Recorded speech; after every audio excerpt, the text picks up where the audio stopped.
Hey everybody, सो कैसे हो आप सब। आई होप आपकी लाइफ सही चल रही होगी। हम लेके आ चुके हैं फिल्म एम्पर का एपिसोड नंबर 477। अगर आपने अभी तक पिछला एपिसोड नहीं देखा था तो उसे जरूर देखना, क्योंकि उसमें एंड हो गया था पिछले आर्क का। हो सकता है आप में से ज्यादातर लोगों को पिछले वाला आर्क इतना ज्यादा इंटरेस्टिंग ना लगा हो, और कहीं ना कहीं मैं भी इसे एग्री करता हूँ। बट क्योंकि बुद्धा रियन था तो यहाँ पे शांति का रहना तो लाजमी था। फाइटिंग सीन्स बस इविल रेस के खिलाफ दिखाए गए थे। बुद्धा रियन के डिसाइपल्स या फिर एल्डर्स एक दूसरे लड़ाई नहीं करते हैं। क्या लास्ट में जिन का टास्क पूरा हो गया था वो अपनी एंशिएंट रूलर को छोड़ता है बुद्धिस्ट रियन में, जैसे बाहरी स्तर पे मास्टर लेचेन इसे अच्छे से रिपेयर कर सके। वो तब तक अपनी टेक्निक से काम चलाएगा। चलो यहाँ से हम शुरू करेंगे आगे की स्टोरी। पहले सीन में हमें ब्लू हेड बुद्धा लाइन दिखाया गया था, जिसे ढक रखा होता है उस गोल्डन बुद्धिस्ट ऑर्डर ने। ये जियान और शाओ को वर्ल्ड के थ्रू कैरी कर रहा था। बुद्धा रियन का जो खालीपन था उसमें एक अलग ही फीलिंग थी। यहाँ के वर्ल्ड में भी मंत्रों की भुनभुनाने की आवाजें सुनाई देती हैं। वो चारों तरफ फ्लोट करने वाले सूत्रास उनके एक्सप्रेशन सीरियस कर देते हैं। ये एक पॉइंट ऑफ टाइम की बात होती है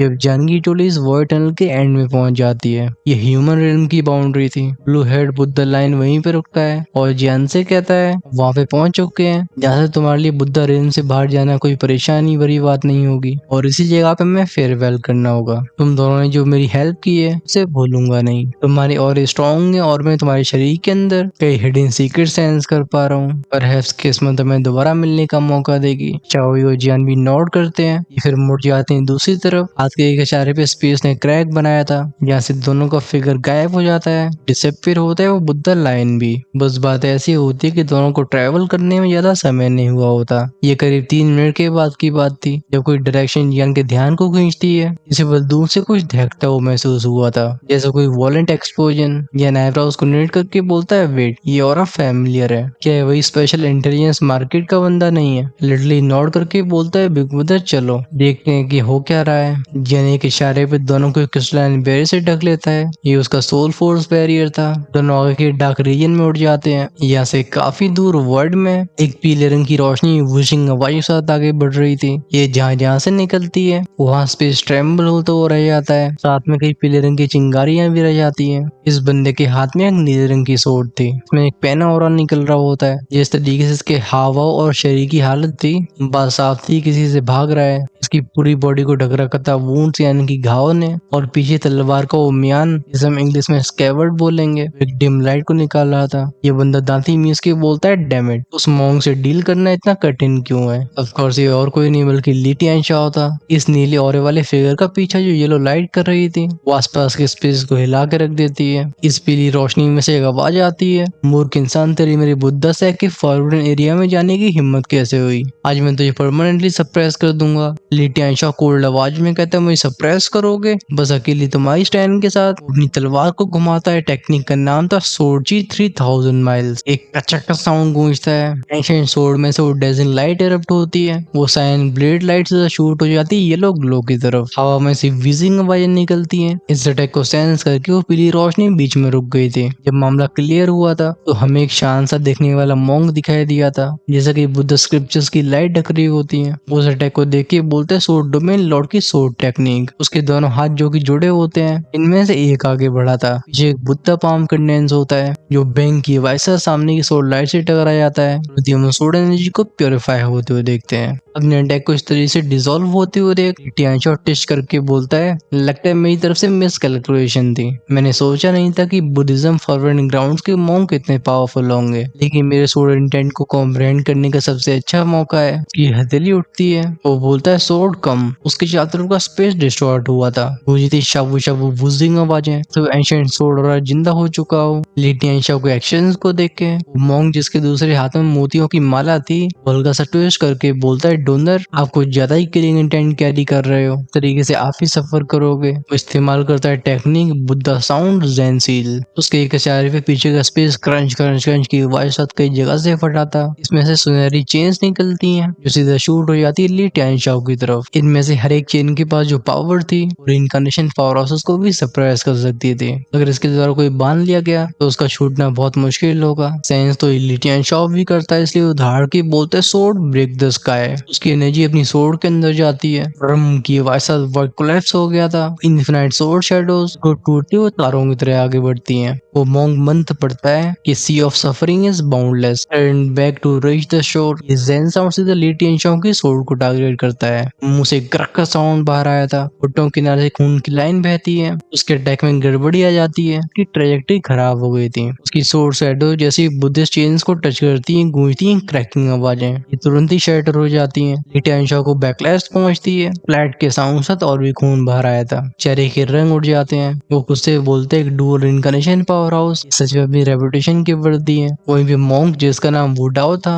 वो काम आवाज में कहता है तुमने मेरे कई बुद्धा डिसाइपल्स को गहरी चोटें पहुंचाई हैं। मेरे साथ वापस आके बुद्धा की टीचिंग्स को सीखो। मैं अपनी हथेली को उठाया था। वो हजारों गोल्डन कैरेक्टर लिटियन शॉप को चारों तरफ घूमने लगते हैं। वो क्लियरली इसे कैप्चर करने वाला था, लेकिन इसी पर चारों तरफ का स्पेस दहका था। इतनी कुछ सिजलिंग पफिंग आवाजें। फाइनली वर्ल्ड का एक हिस्सा फट जाता है। इसे ग्लास कलर की होली फ्लेम निकलती है जो उस बुद्धा लाइट को तुरंत डिसॉल्व कर देती है। फाइनली इस मोमेंट में मॉन्क के भी एक्सप्रेशन शिफ्ट हो गए थे। वो कहते हैं हम होली फ्लेम। वो मुड़ता है उस दिशा में जहाँ से दो फिगर आगे बढ़ते हैं। आंखें तो खुली रह जाती हैं लिटियन शॉप की भी। सॉरी को तुरंत रिकॉग्नाइज कर लेता है। पहले हम जियान की आकृति को देखते हैं जो धीरे धीरे अपने सामने के फ्लेम बेरी को हटाता है। जियान हाथ कप करके बोलता है मास्टर वुडाओ आप अपने ही लोगों के लिए परेशानी क्यों खड़ी कर रहे हो? हमारा ग्रेट थाउजेंड वर्ल्ड पहले ही अनस्टेबल है। भी जानते हो कि एक दूसरे में फाइट करना कितनी बड़ी मूर्खता होगी। जियान को देख के मंग वुडाओ का एक्सप्रेशन हल्के से सॉफ्ट हो जाते हैं। वो कहते हैं तो ये एंडलेस फायर टेरिटरी के लॉर्ड हैं, लेकिन ये मैटर हमारे बुद्धिज्म को कंसर्न करता है। क्या डोनर आप सच में इसमें इंटरफेयर करना चाहते हो?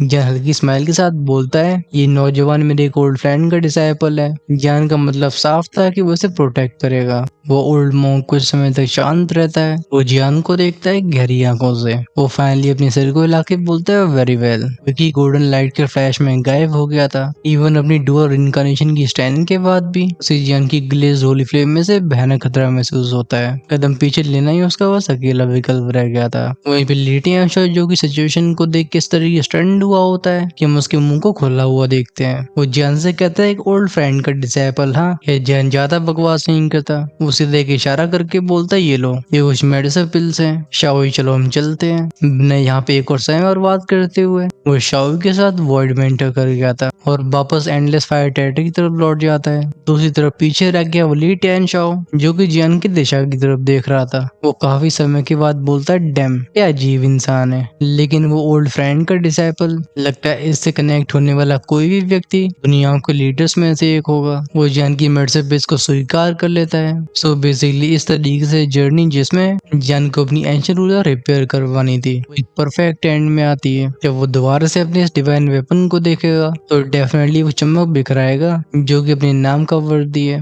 लिटियन शॉप के मैटर के बाद जियान और शाओई को फायर टेरिटरी से लौटने में कोई परेशानी नहीं होती है। इनकी वापसी को सेलिब्रेट किया जाता है के कारण इनके सक्सेसफुल रिटर्न की कई उम्मीदें कर रहे थे, इसलिए एटमॉस्फेयर एकदम एक्साइटमेंट और जॉय से भर गया था। पूरी टेरिटरी में चहल पहल लगती है। माहौल एकदम पैराडाइज की तरह पीसफुल होता है। समय आगे बढ़ता है। जियान अपनी तीनों ही मिस्ट्रेसेस यानी कि काइलिन, जूनर और म्यूइंग के साथ एक हाई लेवल एल्डर काउंसिल को बनाता है। एंडलेस फायर टेरिटरी को स्ट्रेंथन और स्टेबलाइज करने के लिए रूल्स और रेगुलेशन सेट करे जाते हैं और इसका रिजल्ट हमें तुरंत दिखाता। एंडलेस फायर टेरिटरी की पावर और इन्फ्लुएंस स्काईरॉकेट हो जाती है, ज्योमेट्रिकल पेस से ग्रो होते हैं। इन मामलों के सेटल होने के बाद पूरी फायर टेरिटरी एक प्रॉस्परस और लाइवली पीरियड में चली गई थी। कोर्स जियान भी बहुत समय के बाद उस अनरिस्ट्रेन्ड पीस और कामनेस को महसूस करता है। खैर वो पूरा फ्री टाइम आलस से नहीं बिताता। इस समय के दौरान उसने गोस्ट रियम बुद्ध रियन से टेक्निक सीखी थी। इन्हें अच्छे से एनालाइज करता है। साथ में शाओ क्लैन के जो बच्चे होते हैं शाओ शाओ, शाओगी और शाओई जैसे लोग, इनके साथ और भी कई फॉलोअर्स, जियान इनने भी कई टेक्निक्स को पास करता है। ऐसी डिवाइन आर्ट्स के साथ इनकी कल्टीवेशन अनइमेजिनेबल स्पीड के साथ आगे बढ़ी थी। बेसिकली एडवांटेजेस इन्हें फ्यूचर में ग्रेट थाउजेंड वर्ल्ड की पीक पावर हाउस बनने में हेल्प करेंगे। काइलिन ऑलरेडी 8 दोशियान के मिड स्टेज तक पहुंच चुकी थी,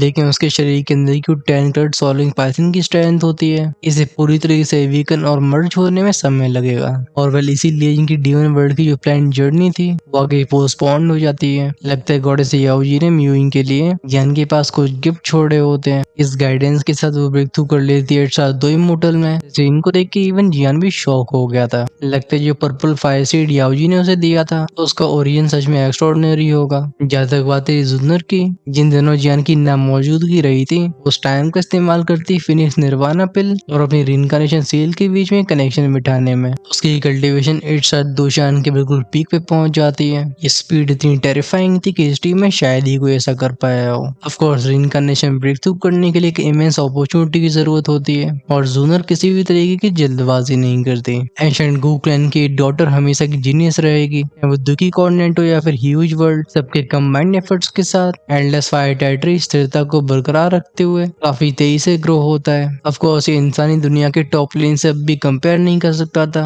लेकिन फ्यूचर काफी ब्राइट देख रहा था। आज की रात पूरी एंडलेस फायर टेरिटरी को उस शांति से भरी डार्कनेस ढक लेती है। वैली रात अलग थी, पहले से कई गुना गहरी। आसमान में हल्की सी चमक फैलाने वाले सितारे शिफ्ट होते हैं और इन्हें ऑब्जर्व करती हैं दो आंखें। एक शांति से भरे कोर्टयार्ड के अंदर एक छोटा सा पवेलियन होता है जिसमें जन अकेला खड़ा था। उसके हाथ पीछे होते हैं और उस अनंत आसमान को देख रहा था। वो खुद से कहता है बुद्ध रिम से वापस लौटे हुए मुझे कई साल हो चुके हैं। अब प्लेन की मीटिंग भी आने वाली होगी, लेकिन ग्रेट थाउजेंड वर्ल्ड में ऐसी शांति ये कुछ ज्यादा ही अजीब है। ये बिल्कुल नॉर्मल नहीं लगती। तारों को लंबे समय तक देखने के बाद भी जान को कुछ भी अनयूजुअल नहीं लगा था। वो वापस से उस पत्थर की बेंच पे बैठ जाता है। उसके दिल को एक अजीब सी इरिटेशन भरती है। जब वो दोबारा से देखता है उन तारों को तो ऐसा लग रहा था जैसे तारे उसे देख रहे हो। अब बात बस इंसानी दुनिया की नहीं रहेगी होती, बल्कि पूरी ग्रेट थाउजेंड वर्ल्ड की थी। प्लेन मीटिंग यंगर जनरेशन की पहली मेजर गैदरिंग होगी। एक ऐसी स्टेज जहाँ पे स्ट्रॉन्गेस्ट चूजन डिसेंडेंट्स और सबसे गिफ्टेड प्रोडिजीज इकट्ठे होते हैं। लेकिन यान इसके बारे में बहुत कम जानता था।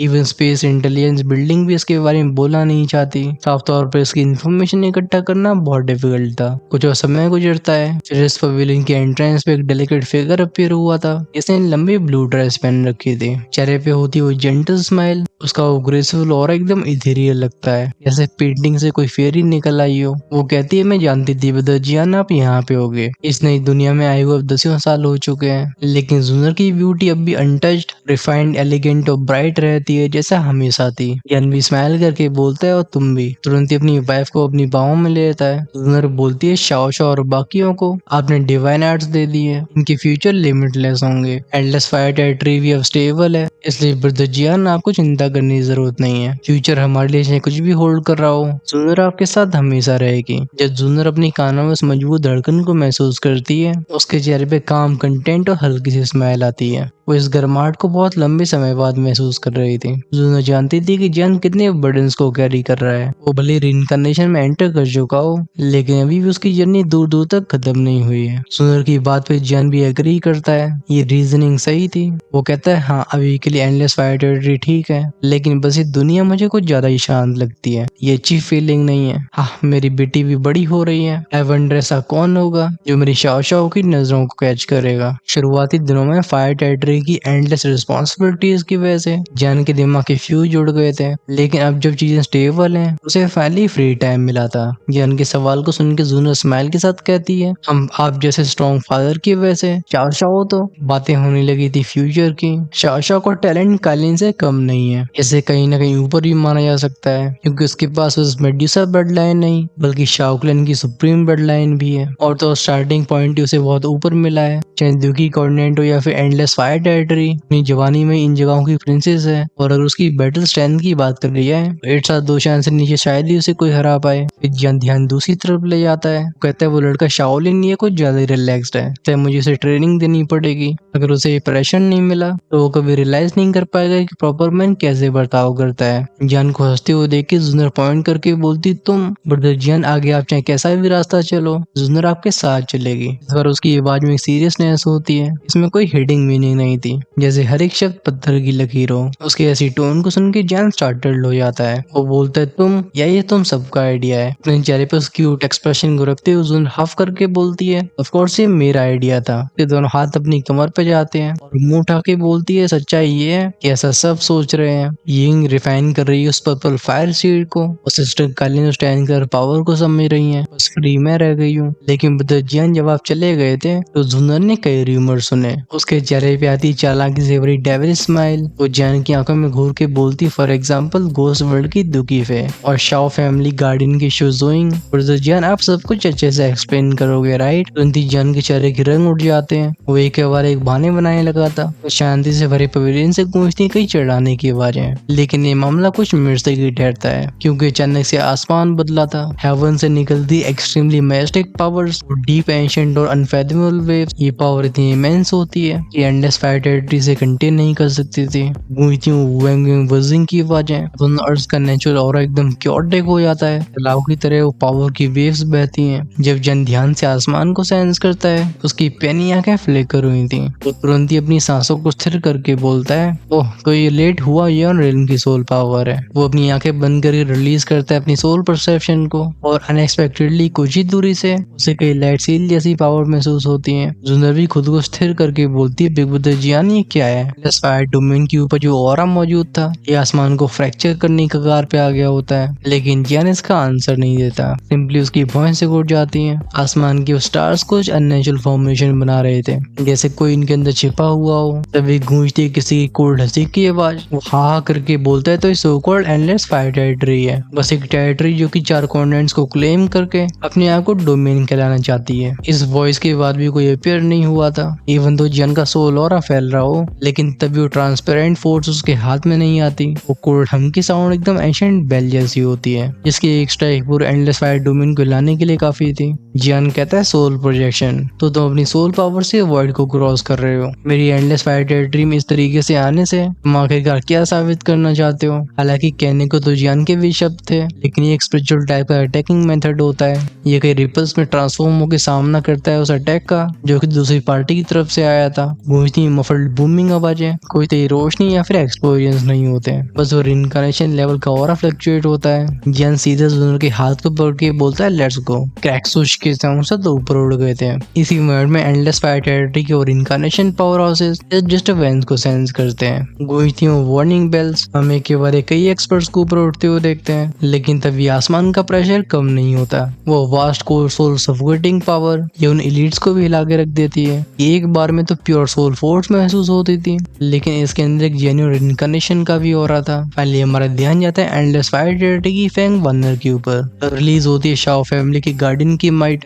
और सबको शांत करने लगता है। उनके शब्द गूंजते हैं कि हमारी एंडलेस फायर टेरिटरी का स्टारी स्काई है। अगर तुम इन्वेड करने की कोशिश करते हो तो तुम्हें खत्म करने का हमारे पास हर एक राइट है। लगता है स्ट्रेंथ को सेंस करके वो बंदा भी चौंक गया था। वो एक सरप्राइज्ड आवाज में कहता है, हाँ मैंने एक्सपेक्ट नहीं किया था यहाँ पे एक रिइंकार्नेशन लेवल का कल्टिवेटर स्टेशन होगा। लगता है मेरी तरफ से मिसकैलकुलेशन है, बट ये लेवल भी हमें रोक नहीं सकता। एक दूसरी आवाज भी कहती है, टीचर चलो शुरू करते हैं, क्योंकि इस कॉन्टिनेंट पे ऑलरेडी कई लोगों की नजरें हैं। पहला कदम लेने में क्या है स्टेशन। वो दूसरी वाली आवाज जैसे मास्टर कहा जा रहा था, वो कहती है, ध्यान रखो इस दुनिया में स्ट्रेंथ को ऑनर किया जाता है। कमजोरों के पास ऐसे इलाके को ऑक्यूपाई करने का कोई राइट नहीं है। ये भी हैवी वॉइस सबके कानों तक जाती है। फाइनली आसमान का स्पेस ट्वेस्ट हुआ था। इसमें से 2 सिलुएट्स निकलते हैं, जिन्हें पूरी तरह से सोल फोर्स ने बनाया होता है। ये बिल्कुल ट्रांसपेरेंट थे। इनमें एक तो बुड्ढा था जो कि एक अजीब सी डिस्क को पकड़ा होता है, दूसरा होता है एक नौजवान जिसके एक्सप्रेशन घमंड से पूरी तरीके से भरे होते हैं। लेकिन दोनों ही ऐसे एरोगेंस को डिजर्व भी करते थे, क्योंकि दोनों ही होते हैं लेट से हुआ ह्यूमन रियल में। स्पिरिचुअल स्ट्रेंथ का ऐसा रियल जैसे बहुत कम बार देखा गया है। ध्यान जाता है होट या एनहाउ की तरफ, जिनके एक्सप्रेशन चेंज हो गए होते हैं। भले दूसरी पार्टी बस सोल फॉर्म में हो, तब इनका प्रेशर टेरिफाइंग था। वो अपने सलाइवा को गटक के बोलते हैं एल्डर फैंग। ये दोनों शोन्यू डुओ के नाम से जाने जाते हैं। इनमें जो बुड्ढा है उसका नाम है शुआनजी, शुआन्यू क्लैन का हेड। इसकी ट्रू बॉडी की स्टैंड कॉज़ डबल इनकार्नेशन पे है, और दूसरा है इसका डिसाइपल शुआन फेंगजी कॉज़ इनकार्नेशन। रूमर्स के हिसाब से शुआनजी के पास एक डिस्ट्रक्शन किंग प्लेट नाम का आर्टिफैक्ट है। फेंगवाना कोड साउंड करके बोलती, हम artifact destruction king plate. Human world के आर्टिफैक्ट्स के बारे में तो इसके बारे में कहीं जिक्र नहीं है। मेरे हिसाब से तो ऊंची दुकान फीके पकवान है, वे आर्टिफैक्ट को डिसमिस कर देती हैं। पूरे ग्रेट 1000 वर्ल्ड में बस ऐसे 18 आर्टिफैक्ट्स होते हैं जिन्हें ऑफिशियली एक्नॉलेज किया गया। इनमें से हर एक 7 और रेम से फेमस हैं। वहीं बाकी के सो कॉल्ड आर्टिफैक्ट्स दिखावे के अलावा और कुछ नहीं है। खुद टैन्या बोलते हैं शुआन यू क्लैन की ओवरऑल स्ट्रेंथ हमसे थोड़ा सा ऊपर है। हमारी एंडलेस फायर टेरिटरी का इस तरीके से राइज होना ये नेचुरली जेलसी को खींचेगा। मुझे शुरुआत में तो लगा था कि रूमर्स इन्हें कुछ ज्यादा ही एग्जैजरेट किया जा रहा है, लेकिन ये मैंने सोचा नहीं था। फैंग बानर कदम बढ़ा के बोलती है डोंट वरी,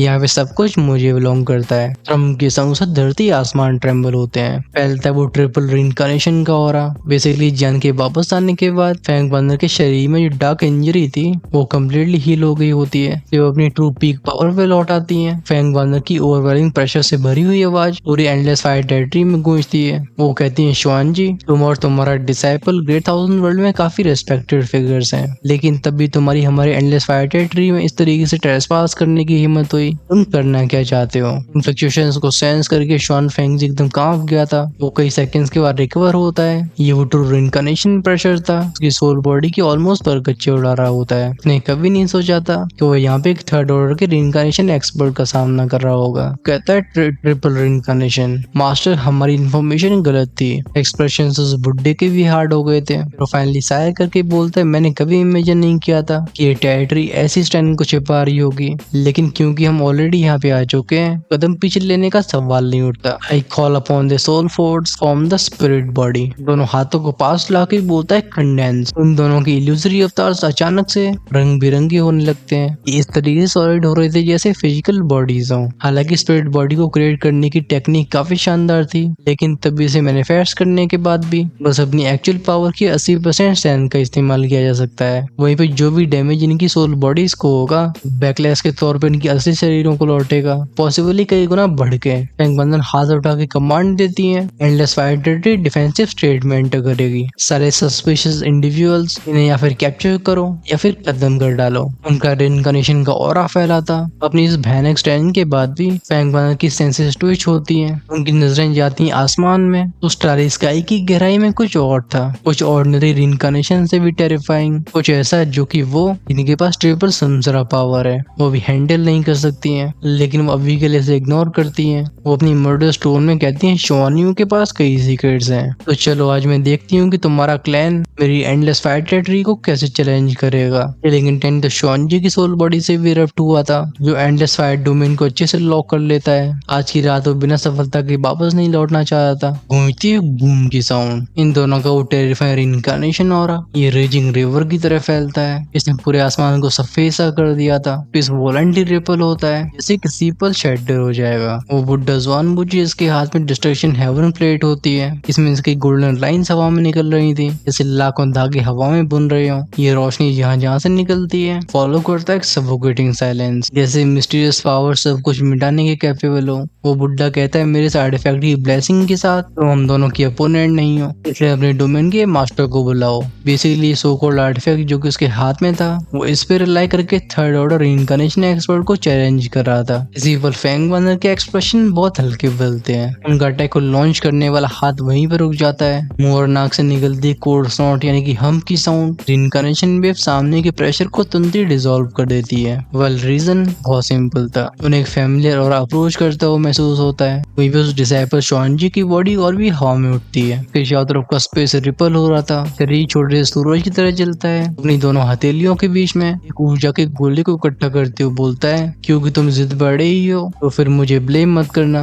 ये devastating attack endless fire territory के हेडक्वार्टर्स की तरफ चला जाता है। ये टेरिफाइंग मोमेंटम को कैरी करने वाला अटैक नॉर्मल रिइंकार्नेशन कल्टिवेटर्स की सोल को तबाह करने के लिए काफी था। इवन सेकंड ऑर्डर के रिइंकार्नेशन एक्सपर्ट्स भी ऐसी पावर को हल्के में नहीं ले सकते थे। साफ तौर पर शुआन जी पहले तैयार होके आया था। सिचुएशन को देख के शाओगी और बाकी लोग जो कि पीछे खड़े होते हैं, इनके चेहरों के रंग उड़ जाते हैं। ये उस गोल्डन सन में से उस डिस्ट्रक्टिव फोर्स को सेंस करते हैं। अगर ये एंडलेस फायर टेरिटरी के हेडक्वार्टर से टकराई तो एक अटैक सब कुछ एनालाइज कर देगा। शाओगी जल्दी से कहता है एल्डर फैंग हेडक्वार्टर्स नीचे हैं, लेकिन फैंग बंदर सांस को छोड़ती हैं। वो एक दिशा की तरफ सर घुमा के बोलती हैं डू नॉट वरी। उनका ध्यान नहीं था उस आने वाले अटैक पे, बल्कि आसमान का एक सिरा जो कि ट्विस्ट होने लगा था। यहाँ कुछ फ्लिकर होता है। ये शुरुआत में तो बहुत हल्का सा लगता है, लेकिन इस चमकती हुई ग्लेज फ्लेम के सामने रिइंकार्नेशन स्टैंड का ऑरा भी ट्रेम्बल हुआ था। ये वो फ्लेम की पावर थी जिससे पीक रिइंकार्नेशन के एक्सपर्ट्स भी डरेंगे। फाइनली क्रंच की वैसा डिस्टॉर्टेड वॉइड फटता है, इसमें से ग्लेज फ्लेम क्रिस्टल आर्म बाहर आई थी।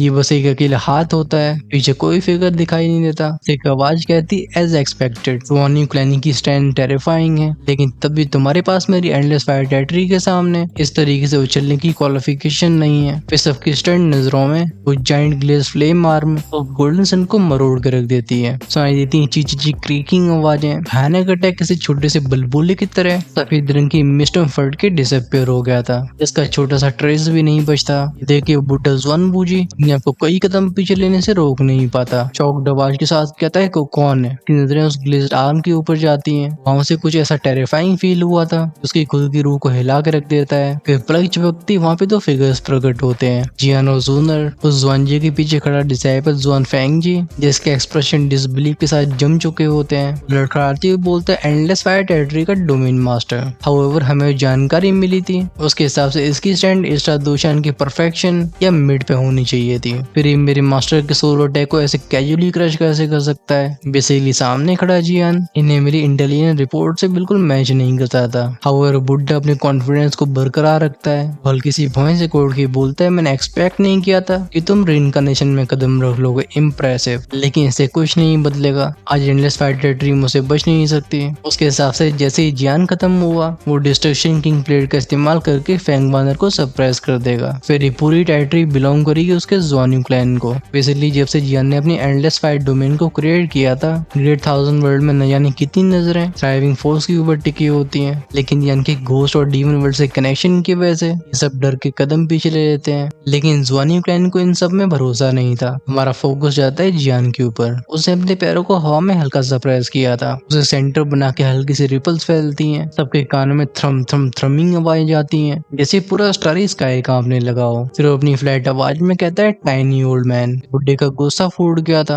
वो गुर्रा के बोलते लड़के तो मौत के सामने भी इतना घमंड दिखा रहा है, अगर ऐसा है तो मर जाके। रिलीज करता है अपनी मैसिव रिइंकार्नेशन फोर्स को, जो इस पूरे स्पेस को एकदम सॉलिड कर देती है। वो इनविजिबल प्रेशर ऐसा था कि कमजोर एक्सपर्ट्स की हड्डियां कांपने लगी थी। ये था एब्सोल्यूट सप्रेशन। वो पहाड़ जैसी रॉ स्ट्रेंथ, उसकी क्वाजी सेकंड ऑर्डर की रिइंकार्नेशन स्ट्रेंथ अपनी पीक पे चली गई थी। वो इस फाइट को जल्दी फिनिश करना चाह रहा था। उसको उसका रिप्लाई आता है, आसमान थर्राता है जियान की मैस्टिक आवाज से। इसमें ब्लेजिंग सोल पावर मिलती है। जियान कहता है मेरी एंडलेस फायर टेरिटरी हमेशा एक प्रिंसिपल पैक करती रही है, हमें अगर और अफेंड नहीं करते तो हम भी उन्हें अफेंड नहीं करेंगे, लेकिन अगर किसी ने हमसे दुश्मनी मोल ली तो फिर वो इस दुनिया के चाहे किसी भी कोने में क्यों न छिप जाए, उन्हें मेरे रात से कोई नहीं बचा सकता। जियान का सोल और जुआनजी के प्रेशर से हेड ऑन टकराता है, ट्विस्ट और क्रैक होने लगता है। उस बुढ़े जुआनजी का रिइंकार्नेशन हो रहा एकदम वॉलेंट हो गया था। वो धाड़ के बोलता है डाई, लेकिन इसके रिप्लाई में जियान की स्माइल आइजी हो जाती है। उसके हाथ बिजली की रफ्तार से कोई सोल फोर्स सील को बनाने लगे थे। फाइनली वो ग्लेज होली फ्लेम उसकी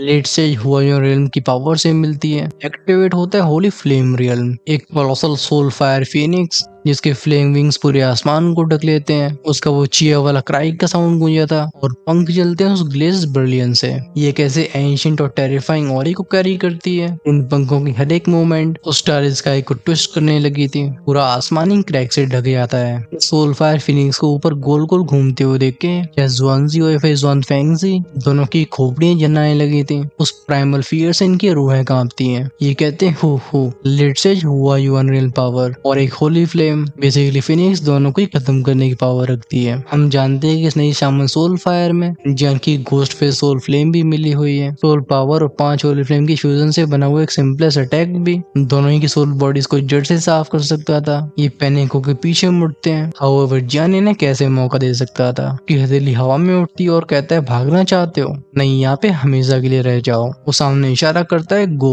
सोल फायर फिनिक्स की मुंह से एक पैनिक क्राई की आवाज निकली थी। पंख हवा में फड़फड़ाते हैं। आसमान बढ़ जाता है 2 हिस्सों में, जैसे स्पेस और टाइम का फैब्रिक वहीं पे जम गया हो। अभी चाहे एंडलेस फायर टेरिटरी की सिटीजन्स हो या फिर दोनों मास्टर और डिसाइपल्स, चाहे वो आसमान की गहराइयों में छिपी हुई मिस्टीरियस पावर्स, ये ट्रेम्बल होना शुरू हो जाती हैं। सबके गले सूख गए थे। अब जो होने वाला था वो एंडलेस फायर टेरिटरी को ऐसी धार देगा कि इस डोमेन के ऊपर गलत नजरें गड़ाने वाले लोग एक्शन लेने से पहले 1000 बार सोचेंगे। अब एग्जैक्टली ऐसा क्या होगा इंटेलिजेंट लोग पहले गैस कर सकते हैं, क्योंकि इन सभी सूखे गलों में से एक तुम्हारे भाई का भी गला है। चलो मैं इसे हाइड्रेट करके आता हूँ और आगे की स्टोरी को हम कंटिन्यू करेंगे नेक्स्ट एपिसोड में। बेसिकली बुद्ध रिंग के सॉफ्ट आर्क के बाद हमारे सामने फिर से इंटेंस चीजें आने वाली हैं और तो और अभी स्टोरी में मैक्स टू मैक्स आई गया 550 चैप्टर्स रह गए होंगे, इसीलिए आप किसी भी डिटेल को मिस नहीं कर सकते हो। वहीं पे जिनसे नेक्स्ट एपिसोड का इंतजार नहीं होता है उनके लिए हेल गार्डन की मेंबरशिप ओपन है। आप डेफिनेटली मेंबरशिप को ज्वाइन करके हमें न सिर्फ पर्सनली सपोर्ट कर पाओगे बल्कि एंजॉय कर सकते हो अर्ली एक्सेस फीचर्स को,